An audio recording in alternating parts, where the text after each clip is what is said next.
On this day in history, October 22nd, 1962, America sat down to some wholesome TV dinners and discovered that the world was ending, thanks to a prime-time address from that dreamy president from a family cursed by the sins of their father.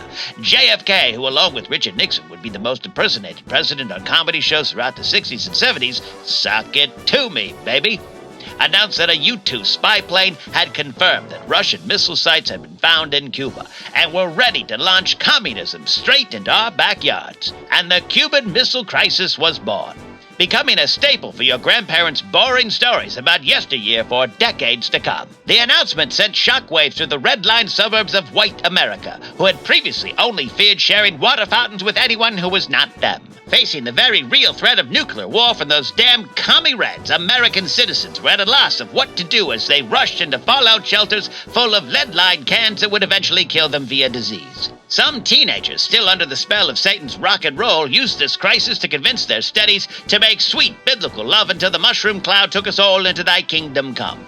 During the speech, American forces went to DEFCON 3 as best pals Fidel Castro and Nikita Khrushchev kept calling Kennedy weak in what can only be described as the world's most dangerous pro-wrestling storyline.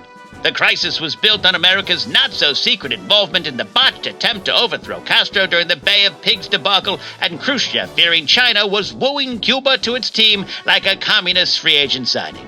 But all the messy details were lost on Americans as JFK's 17-minute-plus speech confirmed the one thing they all knew: God was punishing us for letting women into the workforce.